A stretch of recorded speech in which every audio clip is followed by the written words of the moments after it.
Hello friends, कैसे हैं आप सब। स्वागत है आपका हमारे यूट्यूब चैनल स्टडी हाइक में।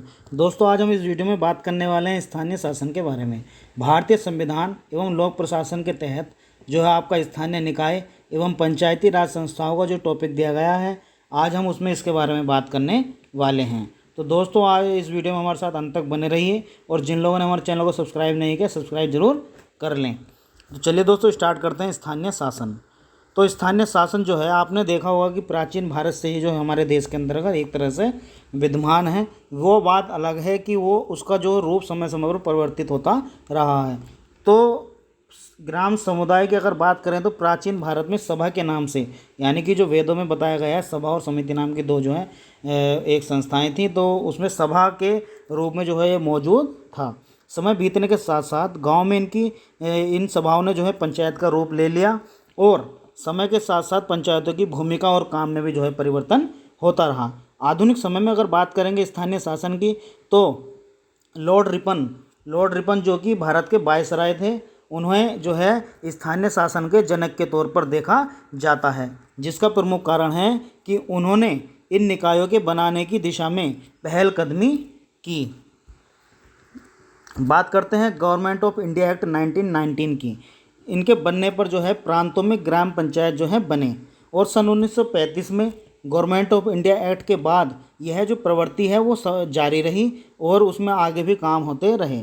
भारतीय स्वतंत्रता संग्राम के दिनों में महात्मा गांधी ने भी जोर देकर कहा था कि आपको जो है पंचायतों की जो है व्यवस्था करनी चाहिए, यानी कि आर्थिक और राजनीतिक सत्ता का जो है विकेंद्रीकरण करना चाहिए, जिससे कि जो विकास है, जो डेवलपमेंट है, वो देश में कोने कोने तक पहुँचे, यानी कि गांव गांव तक जो है पहुँचे। इसलिए गांधी जी ने इसके ऊपर जो है जोर दिया था।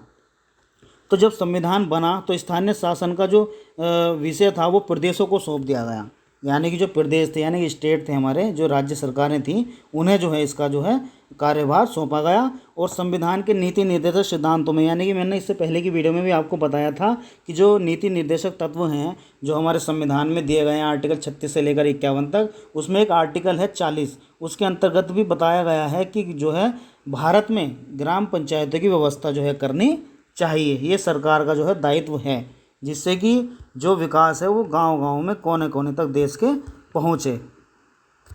बात करते हैं स्वतंत्र भारत में स्थानीय शासन की।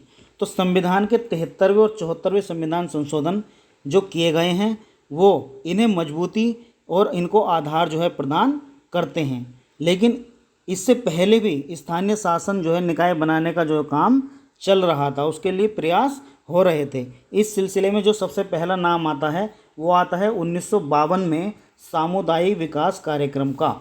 आपको इस चीज़ में यहाँ ध्यान रखना यह है कि कभी कभी ये क्वेश्चन आ जाता है कि जो स्थानीय शासन है उसका जो है प्रारंभ किस कार्यक्रम या किसके साथ हुआ था। तो सामुदायिक विकास कार्यक्रम के साथ जो है इस प्रकार का जो कार्यक्रम स्टार्ट हुआ था। इसने क्या करा, स्थानीय निकाय की विभिन्न गतिविधियों में जनता की भागीदारी हो, इस प्रकार की जो है भूमिका स्पष्ट की। तो इसकी पृष्ठभूमि में ग्रामीण इलाकों के लिए त्रिस्तरीय पंचायती राज व्यवस्था की जो है सिफारिश की गई। जैसे कि कुछ प्रदेश हैं, गुजरात है और महाराष्ट्र है, तो इसमें सन 1960 में निर्वाचन द्वारा बने स्थानीय निकायों की प्रणाली को भी जो है अपनाया गया है।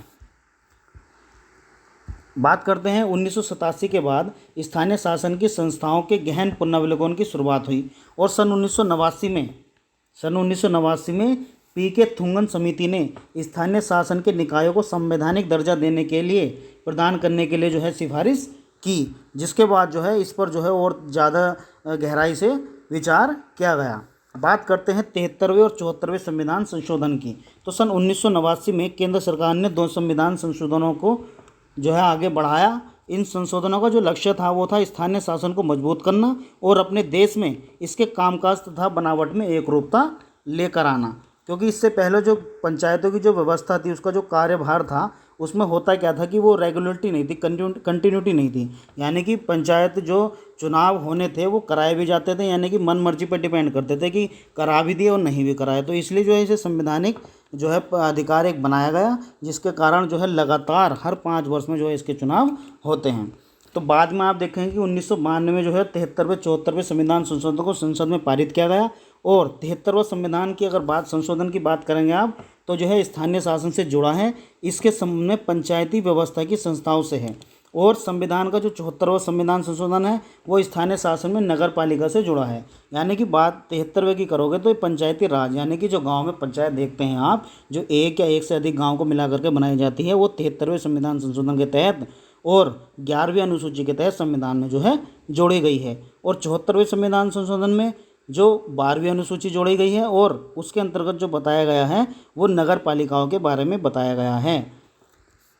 ये 2 संविधान संशोधन जो है 1994 में लागू किए गए हैं। हमने पहले देखा कि स्थानीय शासन को राज्य सूची में रखा गया और प्रदेश को इस बात की छूट जो है कि स्थानीय शासन के बारे में अपनी तरह का वो कानून बना सकती है, लेकिन संविधान में संशोधन हो जाने के बाद प्रदेशों को ऐसे कानून बदलने पड़े ताकि उन्हें संशोधित संविधान के अनुरूप जो है किया जा सके।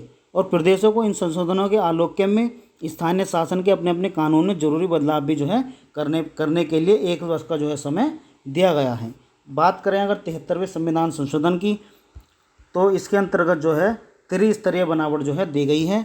यानी कि प्रदेशों में पंचायती राज जो व्यवस्था है उसका जो ढांचा होगा वो त्रिस्तरीय होगा।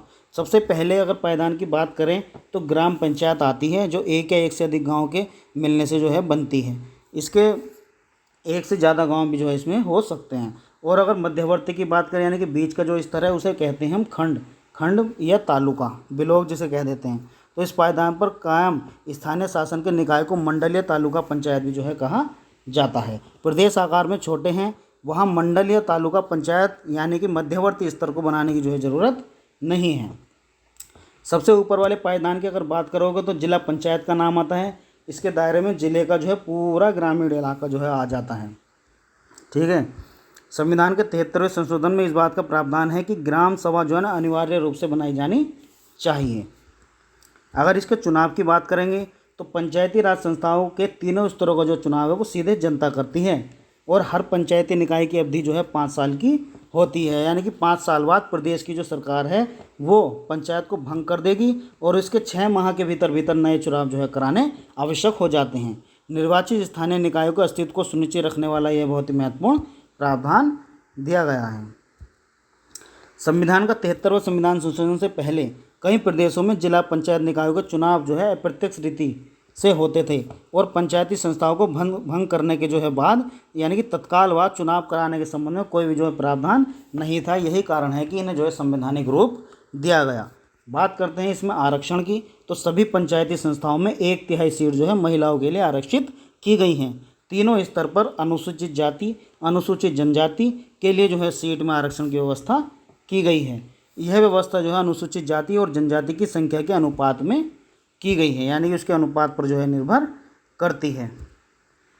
अगर इसके विषयों की बात करें तो ऐसे 29 विषय हैं जो पहले राज्य सूची में थे, अब पहचान करके संविधान की 11वीं अनुसूची में दर्ज कर लिए गए हैं। वर्तमान में अगर बात करोगे इनकी तो जो है पंचायत के लिए जो विषय दिए गए हैं वो 23 प्रकार के जो हैं विषय हैं। ये कभी कभी क्वेश्चन आ जाता है कि जो पंचायत हैं उनमें कितने विषयों पर जो है वह कार्य करती है, तो आपको आंसर देना है 23 विषय पर। भारत के अनेक प्रदेश जो आदिवासी जनसंख्या वाले क्षेत्र हैं उनको 73वें संविधान के जो प्रावधान है उनसे दूर रखा गया है। ये प्रावधान इन क्षेत्रों पर लागू नहीं होते हैं। बात करते हैं राज्य चुनाव आयुक्त की, यानी कि प्रदेश के लिए ज़रूरी है कि वे एक राज्य चुनाव आयुक्त जो है नियुक्त करें। इस आयुक्त की जिम्मेदारी क्या होगी कि पंचायती राज संस्थाओं के चुनाव कराने इनकी जिम्मेदारी होगी।